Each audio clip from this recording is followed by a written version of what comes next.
mais papa mokonzi na nguya nzambe nyoso to wana akangaki masturbira wana apandaki ye na nyoso pe esila ikaka wana na kanisi mpo na biso na etelo toyebi ya wana malamu bato bayekolaki boyekoli bondimi ezali na tina na yango tina ezalaki nde oyo papa mokonzi azali kolakisa ndenge nini moto alobi ke ezali mosaleli ya nzambe to oyo alingi kolanda nzambe akotosa nzambe sans tergiversation, c'est-à-dire soki nzambe alobi na yo kosala eloko oyo te kotuna yo te ntina nini nga na kosala yango te parce que ye nde ayebi pourquoi apekisi yo likambo yango mais mokolo mongo papa mokonzi balobaki na yo to ntongo te lelo ya mokolo mobimba kovanda na ndako okofungola te fenêtre te yebaka ntango nzambe aviye kovanda abandi kosala oyo aza kosala nzoto ebale mbongi mokili mobima wa badiable bayebaki puisque histoire ya ebale mbongi eyebani opa ya satana to satana mpe apreparaka bana na ye mpo batake bapekisa te ebale mbongi akoka kokóma na niveau oyo nzambe azalaki kolengela ye kati ya baoyo aza kolengela martibura wana azalaki lokola mwasi moko alekaki na kindoki na mokili nde mokolo wana amonaki te puissance ya ebale mbongi ebandi kokóma kotongisa bango alobaki te lelo afona fikisa kaka makambo ya ebale mbongi wana nde yango mpe mokolo nzambe alobaki kofungola fenêtre te kasi papa atambole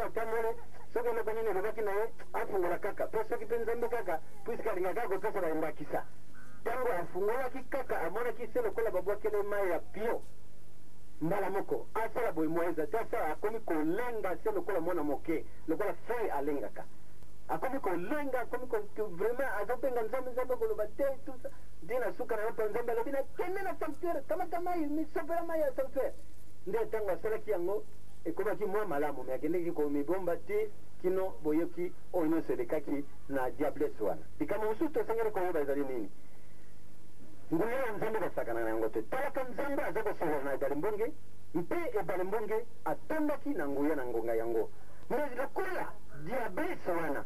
mpe azalaki na nguya ya ndoki ya makasi ayaki kotungisa ebale mbonge mais lokola nzambe azalaki na ye nde ntina nango yabikisamaka mais talaka ndenge azali kotelemisa bato na libanda mais tala bayo azali nganga nzambe te yo azali kosakana bongo mpe diablesse wana koti na nzoto ya moto yo kosala nini yo azali na nguya moko te mais azali kosakana na bango ya kobengaka yakayaka mpe diablesse moko ya ndenge wana koti na nzoto yo kosuka boni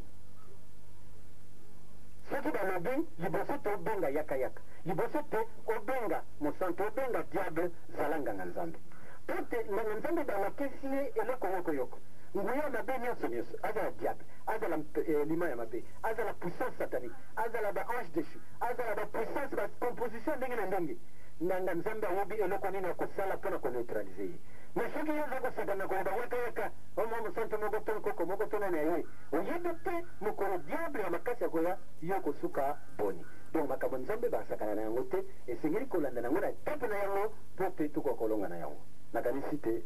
tokoki kokende amoke oyo tozala na maloba mosusu na mama mpembe eloko oyo nakoki kobakisa te bato baka koyeba na oyo ngai nazali koloba na oyo namonaki na bomoto na ngai mpo mbala mingi ntango mosusu soki likambo eleki nazali kokota en transe makambo oyo nazali kokota en transe nakoki koyeba yango te ya le reste makambo oyo par exemple ndenge obakisi ke mai akendeki kozwa mai kuna wana makambo ekomi en transe moyena ebeza te so babeteli nga mpe lisolo te ekokende yango mpe kaka ndenge wana oyo baza kobeta yango lisolo nde nakoki kokanga yango ezali bongo nga soki nazali koloba parce que ezali mateya